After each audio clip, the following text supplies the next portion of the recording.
नमस्कार। आप सभी का स्वागत है किस्से और कहानियों में टेल्स फ्रॉम द हार्ट। आज हम श्री सत्यनारायण भगवान की व्रत कथा कहेंगे। चलिए शुरू करते हैं। पहला अध्याय। एक समय की बात है।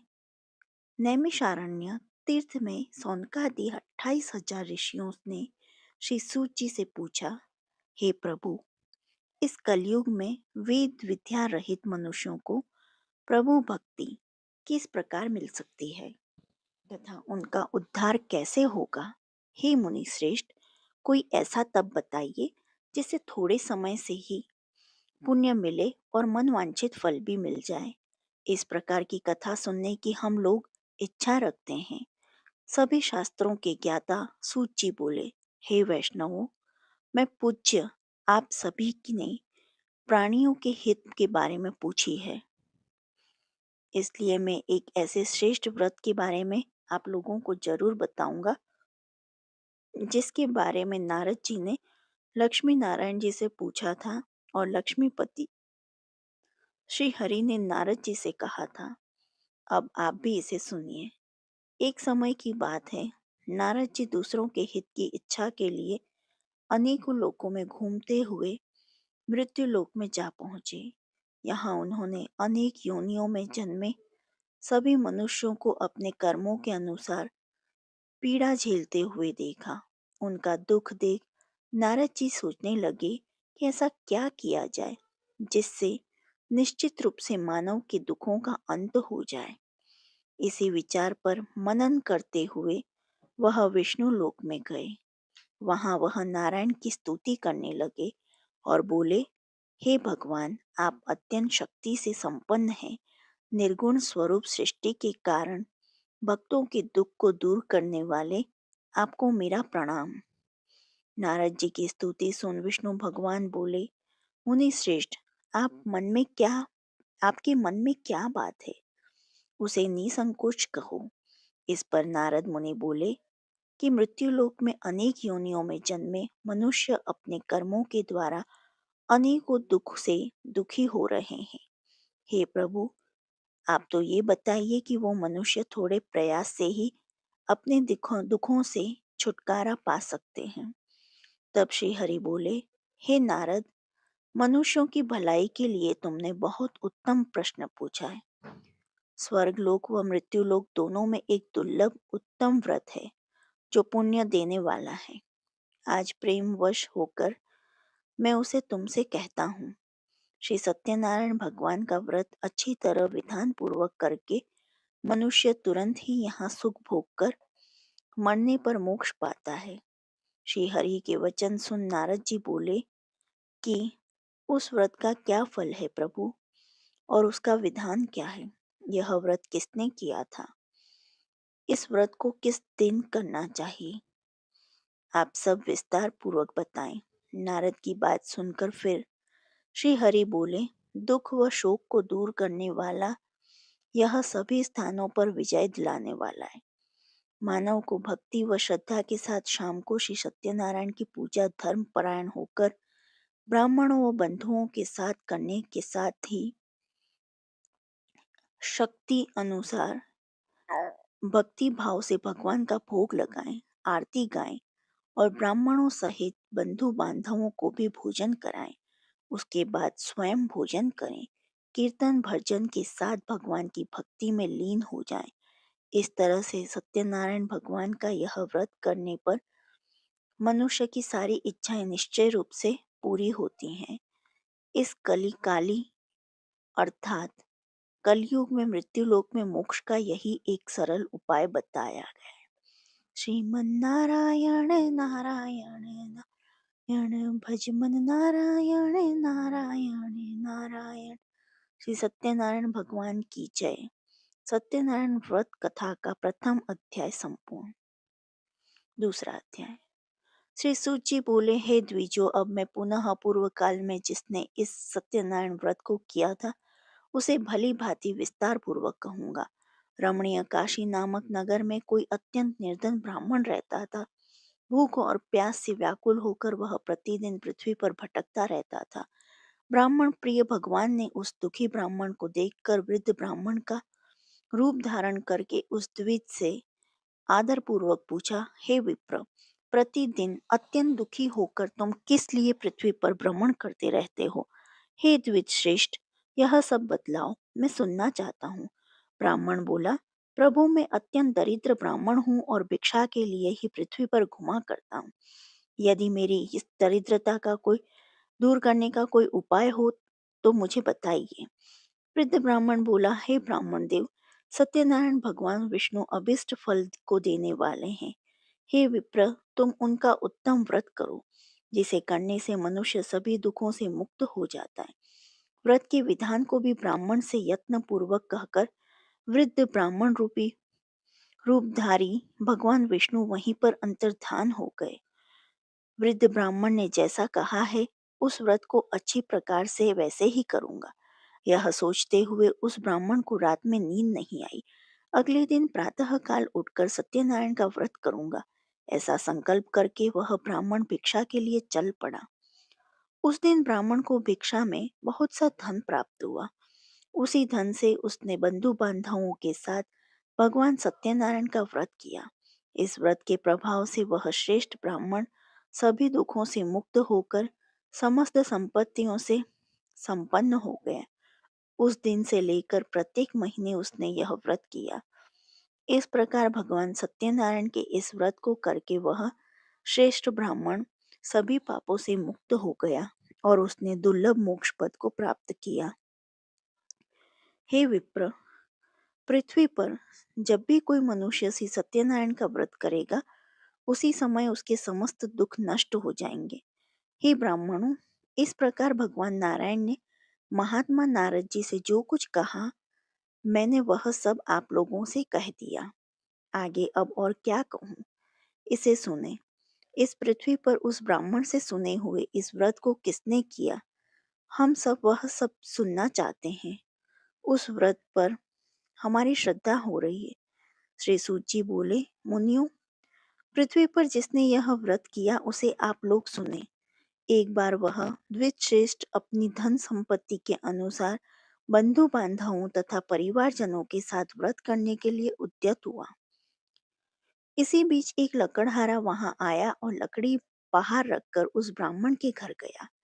प्यास से व्याकुल वह उस ब्राह्मण को व्रत करता हुआ देख प्रणाम करके उससे बोला, प्रभु, आप यह क्या कर रहे हैं? इसके करने से किस फल की प्राप्ति होती है? विस्तार पूर्वक मुझसे कहिए। विप्र ने कहा, यह सत्यनारायण का व्रत है जो सभी मनोरथों को प्रदान करने वाला है। उसी के प्रभाव से मुझे यह सब महान धन धान्य आदि प्राप्त हुआ है। जल पीकर तथा प्रसाद ग्रहण करके वह नगर चला गया। सत्यनारायण के लिए मन से ऐसा सोचने लगा, आज लकड़ी लकड़ी बेचने से जो धन प्राप्त होगा उसी धन से भगवान सत्यनारायण का श्रेष्ठ व्रत करूंगा। इस प्रकार मन से चिंतन करता हुआ लकड़ी को मस्तक पर रखकर उस सुंदर नगर में गया जहाँ धन संपन्न लोग रहते थे। उस दिन उसने लकड़ी का दुगुना मूल्य प्राप्त किया।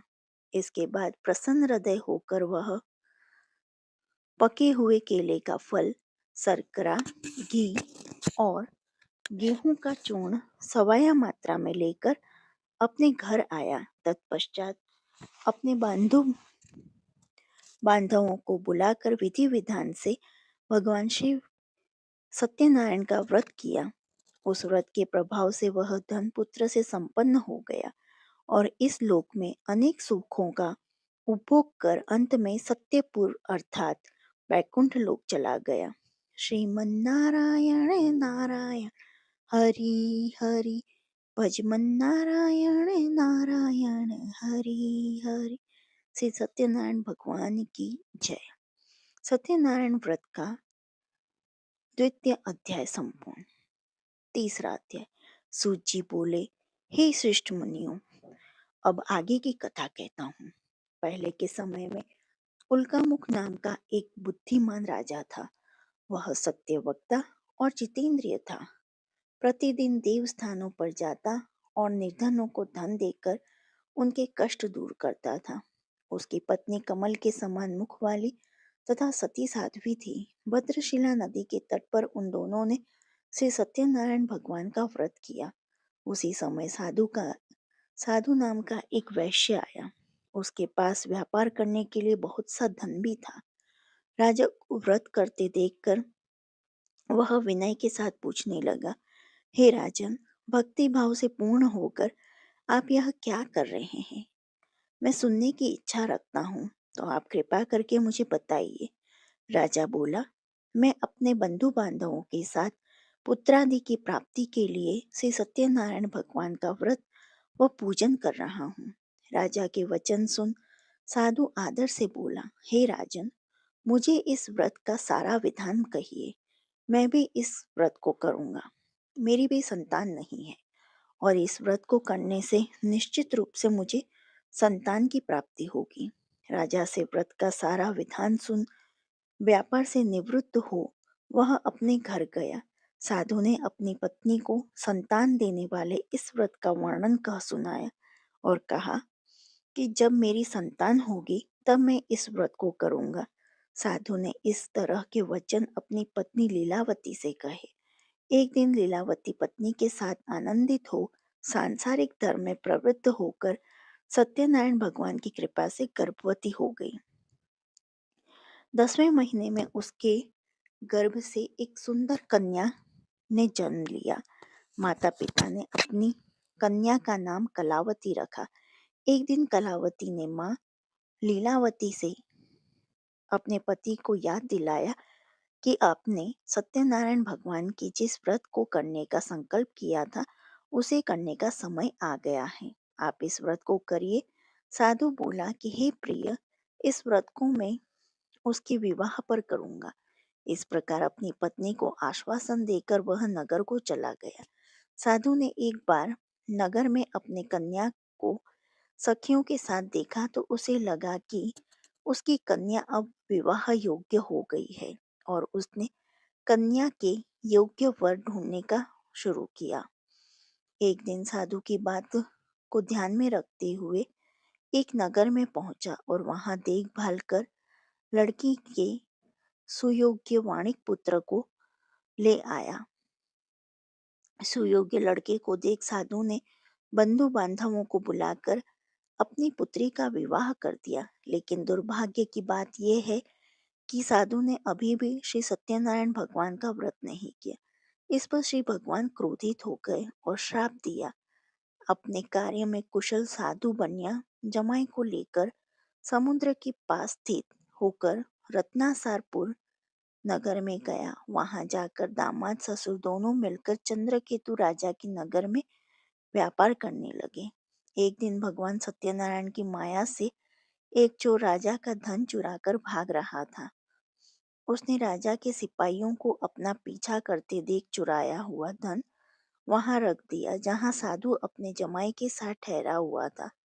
राजा के सिपाहियों ने साधु वैश्य के पास राजा का धन पड़ा देखा तो वह ससुर जमाई दोनों को बांधकर प्रसन्नता से राजा के पास चले गए और कहा कि उन दोनों चोरों को हम पकड़ लाए हैं। आप आगे की कार्यवाही की आज्ञा दें। राजा की आज्ञा से उन दोनों को कठिन कारावास में डाल दिया गया। उनका सारा धन भी उनसे छीन लिया गया। श्री सत्यनारायण भगवान से श्राप से साधु की पत्नी भी बहुत दुखी हुई। घर में जो धन रखा था उसे चोर चुरा ले गए। शारीरिक तथा मानसिक पीड़ा व भूख प्यास से अति दुखी हो अन्न की चिंता में कलावती के ब्राह्मण के घर गई। वहां उसने सत्यनारायण भगवान का व्रत होते देखा। फिर कथा भी सुनी। वह प्रसाद ग्रहण कर वह रात को घर वापस आई। रात में कलावती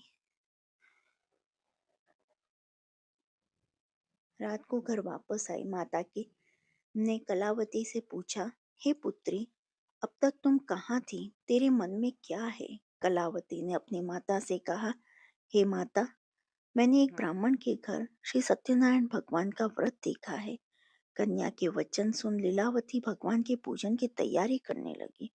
लीलावती ने परिवार व बंधुओं सहित सत्यनारायण भगवान का पूजन किया और उनसे वर मांगा कि मेरे पति तथा जमाई शीघ्र घर आ जाएं।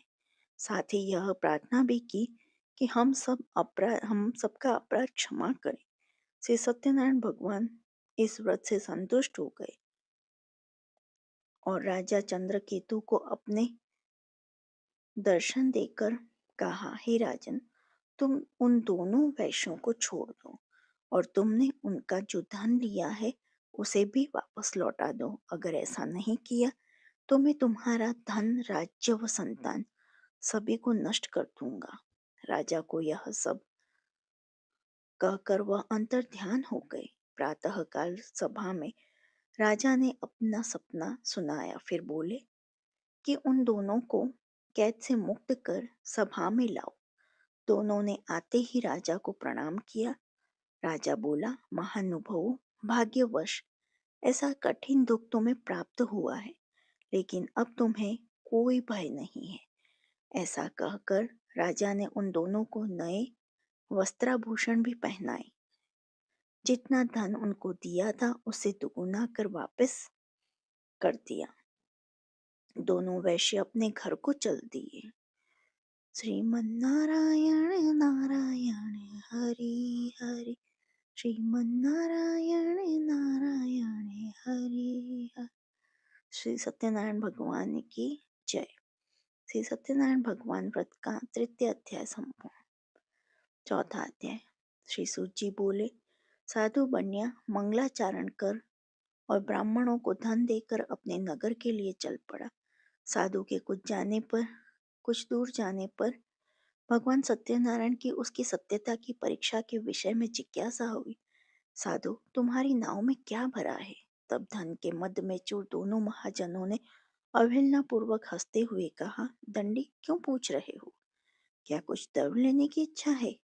हमारी नाव में तो लता और पत्ते आदि भरे हुए हैं। ऐसी निष्ठुर वाणी सुनकर तुम्हारी बात सच हो जाए। ऐसा कहकर दंडी सन्यासी का रूप धारण किए हुए भगवान कुछ दूर जाकर समुद्र के समीप बैठ गए। दंडी के चले जाने पर नित्य क्रिया करने के पश्चात उतराई हुई अर्थात जल के ऊपर की और उठी हुई नौका को देखकर साधु अंतर्ध्यान अत्यंत आश्चर्य में पड़ गया और नाव में लता और पत्ते आदि देखकर मूर्छित हो पृथ्वी पर गिर पड़ा। सचेत होने पर वणिक पुत्र चिंतित हो गया। तब उसके दामाद ने इस प्रकार कहा, आप शोक क्यों करते हो? दंडी ने शाप दे दिया है। इस स्थिति में वे ही चाहे तो सब कुछ कर सकते हो, इसमें संशय नहीं है। अंततः उन्हीं की शरण में हमें चले, वही मन की इच्छा पूर्ण होगी। दामाद की बात सुनकर वह साधु बन्या उनके पास गया। वहां दंडी को देखकर उसने भक्ति पूर्वक उन्हें प्रणाम किया तथा आदर पूर्वक कहने लगा, आपके सम्मुख मैंने जो कुछ कहा है, असत्य भाषण रूप अपराध किया है। आप मेरे उस अपराध को क्षमा करें। ऐसा कर बारंबार प्रणाम करके वह महान शोक से आकुल हो गया। दंडी ने उसे रोता हुआ देखकर कहा, हे मूर्ख, रो मत, मेरी बात सुनो। मेरी पूजा से उदासीन होने के कारण तथा मेरी आज्ञा से ही तुमने बारंबार दुख प्राप्त किया है। भगवान की ऐसी वाणी सुनकर वह उनकी स्तुति करने लगा। साधु ने कहा, हे प्रभु, यह आश्चर्य की बात है कि आपकी माया से मोहित होने के कारण ब्रह्मा आदि भी देवता भी आपके गुणों और रूपों को यथावत रूप से नहीं जान पाते। फिर मैं मूर्ख आपकी माया से मोहित होने के कारण कैसे जान सकता हूँ? आप प्रसन्न हो, मैं अपनी धन संपत्ति के अनुसार आपकी पूजा करूंगा। मैं आपकी शरण में आया हूँ। मेरी जो नौका में स्थित पूरा धन था उसकी तथा मेरी रक्षा करें। उस बन्या की भक्ति युक्त वाणी सुनकर भगवान जनार्दन संतुष्ट हो गए। भगवान हरि उसे अभिष्ट वर प्रदान करके वहीं अंतर ध्यान हो गए। उसके बाद वह साधु अपनी नौका में चढ़ा और उसे धन धान्य से परिपूर्ण देखकर भगवान सत्यदेव की कृपा से हमारा मनोरथ सफल हो गया। ऐसा कहकर स्वजनों के साथ उसने भगवान की विधिवत पूजा की। भगवान श्री सत्यनारायण की कृपा से वह आनंद से परिपूर्ण हो गया और नाव को प्रयत्न पूर्वक संभाल कर उसने अपने देश के लिए प्रस्थान किया। साधु बन्या ने अपने दामाद से कहा, वह देखो मेरी रत्नपुरी नगरी दिखाई दे रही है। इसके बाद उसने अपने धन के रक्षक दूत को अपने आगमन का समाचार देने के लिए अपनी नगरी में भेजा। उसके बाद उस दूत ने नगर में जाकर साधु की भार्या को देखकर हाथ जोड़कर प्रणाम किया तथा उसके लिए अभिष्ट बात कही। सेठ जी, आपने दामाद तथा बंधु वर्गों के साथ बहुत सारे धन धान्य से संपन्न होकर नगर के निकट पधार गए। दूत के मुख से यह बात सुनकर वह महान आनंद से विह्वल हो गई और साध्वी ने से सत्यनारायण की पूजा करके अपनी पुत्री से कहा, मैं साधु के दर्शन के लिए जा रही हूँ, तुम भी शीघ्र आओ। माता का ऐसा वचन सुनकर व्रत को समाप्त करके प्रसाद का परित्याग कर वह कलावती भी अपने पति का दर्शन करने के लिए चल पड़ी। इससे भगवान सत्यनारायण रुष्ट हो गए और उन्होंने कहा उसके पति को तथा नौका को धन के साथ हरण करके जल में डुबो दिया। इसके बाद कलावती कन्या अपने पति को न देख महान शोक से रुदन करती हुई पृथ्वी पर गिर पड़ी। नाव का अदर्शन तथा कन्या को अत्यंत दुखी देख भयभीत मन से साधु बन्या ने सोचा, यह क्या आश्चर्य हो गया। नाव का संचालन करने वाले भी चिंतित हो गए। तदंतर वह लीलावती भी कन्या को देख विह्वल हो गई और अत्यंत दुख से विलाप करती हुई अपने पति से इस प्रकार बोली, अभी अभी नौका के साथ वह कैसे अलक्षित हो गया। न जाने किस देवता की उपेक्षा से वह नौका हरण कर ली गई, अथवा श्री सत्यनारायण का महात्म्य कौन जान सकता है। ऐसा कहकर वह स्वजनों के साथ विलाप करने लगी और कलावती कन्या को गोद में लेकर रोने लगी। कलावती कन्या भी अपने पति के नष्ट हो जाने पर दुखी हो गई और पति की पादुका लेकर उसका अनुगमन करने के लिए उसने मन में निश्चय किया। कन्या के इस प्रकार के आचरण को देख भार्या सहित वह धर्मज्ञ साधु बन्या अत्यंत शोक संतप्त हो गया और सोचने लगा, या तो भगवान सत्यनारायण ने यह अपहरण किया है अथवा हम सभी भगवान सत्यदेव की माया से मोहित हो गए। अपनी धन शक्ति के अनुसार मैं भगवान से सत्यनारायण की पूजा करूंगा। सभी को बुलाकर इस प्रकार कहकर उसने अपने मन की इच्छा प्रकट की और बारंबार भगवान सत्यदेव को दंडवत प्रणाम किया। इससे दिनों के परिपालक भगवान सत्यदेव प्रसन्न हो गए। भक्त वत्सल भगवान ने कृपा पूर्वक कहा, तुम्हारी कन्या प्रसाद छोड़कर अपने पति को देखने चली आई। निश्चय ही इसी कारण उसका पति अदृश्य हो गया है। यदि घर जाकर प्रसाद ग्रहण करके वह पुनः आए तो हे साधु बन्या, तुम्हारी पुत्री पति को प्राप्त करेगी, इसमें संशय नहीं। कन्या कलावती भी आकाश मंडल से ऐसी वाणी सुनकर शीघ्र ही घर गई और उसने प्रसाद ग्रहण किया। पुनः आकर स्वजनों तथा अपने पति को देखा। तब कलावती कन्या ने अपने पिता से कहा, अब तो घर चले, विलंब क्यों कर रहे हैं। कन्या की वह बात सुनकर वणिक पुत्र संतुष्ट हो गया और विधि विधान से भगवान सत्यनारायण का पूजन करके धन तथा बंधु बांधवों के साथ अपने घर गया। तदंतर पूर्णिमा तथा संक्रांति पर्वों पर भगवान सत्यनारायण का पूजन करते हुए इस लोक में सुख भोग कर अंत में वह बैकुंठ लोक में चला गया। श्रीमन नारायण नारायण हरि हरि, भजमन नारायण नारायण हरि हरि। श्री सत्यनारायण भगवान की जय। श्री सत्यनारायण भगवान व्रत कथा का चतुर्थ अध्याय समाप्त। पांचवा अध्याय। श्री सूत जी बोले, श्रेष्ठ मुनियों, अब इसके बाद मैं दूसरी कथा कहूंगा, आप लोग सुने। अपनी प्रजा का पालन करने में तत्पर तुंगध्वज नाम का एक राजा था। उसने सत्यदेव के प्रसाद का परित्याग करके दुख प्राप्त किया। एक बार वह वन में जाकर और वहां बहुत से पशुओं को मारकर वट वृक्ष के नीचे आया। वहां उसने देखा कि गोपगण बंधु बांधवों के साथ संतुष्ट होकर भक्ति पूर्वक भगवान सत्यदेव की पूजा कर रहे हैं। राजा यह देखकर भी अहंकारवश न तो वहां गया न उसे भगवान सत्यनारायण को प्रणाम ही किया। पूजन के बाद सभी गोपगण भगवान का प्रसाद राजा के समीप रखकर वहां से लौट आए और इच्छा अनुसार उन सभी ने भगवान का प्रसाद ग्रहण किया। इधर राजा को प्रसाद का परित्याग करने से बहुत दुख हुआ। उसका संपूर्ण धन धान्य एवं सभी 100 पुत्र नष्ट हो गए। राजा के मन में यह निश्चय किया कि वह अवश्य ही भगवान सत्यनारायण ने हमारा नाश कर दिया है, इसलिए मुझे वहां जाना चाहिए जहाँ श्री सत्यनारायण का पूजन हो रहा हो। ऐसा मन में निश्चय करके वह राजा गोपगणों के समीप गया और उसने गोपगणों के साथ भक्ति श्रद्धा से युक्त होकर विधि पूर्वक भगवान सत्यदेव की पूजा की। भगवान सत्यदेव की कृपा से वह पुनः धन और पुत्रों से संपन्न हो गया तथा इस लोक में सभी सुखों का उपभोग कर अंत में सत्यपुर वैकुंठ लोक को प्राप्त हुआ। श्री सुजीत कहते हैं, जो व्यक्ति इस परम दुर्लभ श्री सत्यनारायण के व्रत को करता है और पुण्यमयी तथा फल प्रदायिनी भगवान की कथा को भक्ति युक्त होकर सुनता है, उसे भगवान सत्यनारायण की कृपा से धन धान्य आदि की प्राप्ति होती है। दरिद्र धनवान हो जाता है, बंधन में पड़ा बंधन से मुक्त हो जाता है, डरा हुआ व्यक्ति भय मुक्त हो जाता है। यह सत्य बात है, इसमें संशय नहीं। इस लोक में वह सभी इसिप्त फलों का भोग प्राप्त करके अंत में सत्यपुर वैकुंठ लोक को जाता है। हे ब्राह्मणों, इस प्रकार मैंने आप लोगों से भगवान सत्यनारायण के व्रत को कहा, जिसे करके मनुष्य सभी दुखों से मुक्त हो जाता है।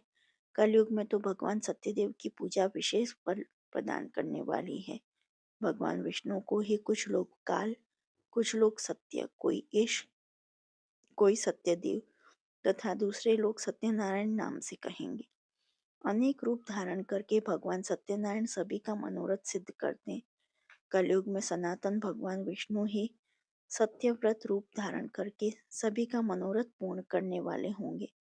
हे श्रेष्ठ मुनियों, जो व्यक्ति नित्य भगवान सत्यनारायण की इस व्रत कथा का पढ़ता है, सुनता है, भगवान सत्यनारायण की कृपा से उसके सभी पाप नष्ट हो जाते हैं। हे मुनीश्वरों, पूर्व काल में जिन लोगों ने भगवान सत्यनारायण का व्रत किया था, उसके अगले जन्म का वृत्तांत कहता हूँ, आप लोग सुने। महान प्रज्ञा संपन्न शतानंद नाम के ब्राह्मण सत्यनारायण व्रत करने के प्रभाव से दूसरे जन्म में सुदामा नामक ब्राह्मण हुए और उस जन्म में भगवान श्री कृष्ण का ध्यान करके उन्होंने मोक्ष प्राप्त किया। लकड़हारा भिल गुहों का राजा हुआ। अगले जन्म में उसने भगवान श्री राम की सेवा करके मोक्ष प्राप्त किया। महाराज उल्का मुख दूसरे जन्म में राजा दशरथ हुए, जिन्होंने श्री रंगनाथ जी की पूजा करके अंत में वैकुंठ प्राप्त किया। इसी प्रकार धार्मिक और सत्यव्रती साधु पिछले जन्म में सत्यव्रत के प्रभाव से दूसरे जन्म के मोरध्वज नामक राजा हुए। उसने आरे से चीर कर अपने पुत्र की आधी देह भगवान विष्णु को अर्पित कर मोक्ष प्राप्त किया।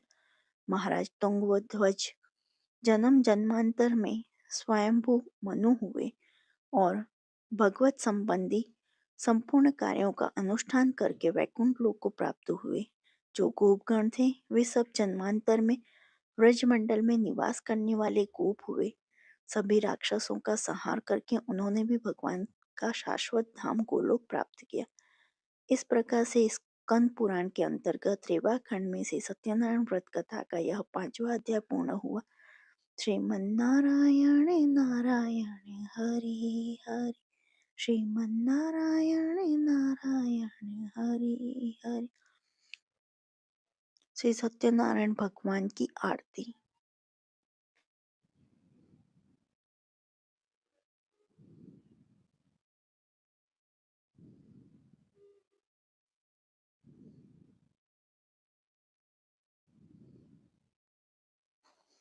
बोलिए सत्यनारायण भगवान की।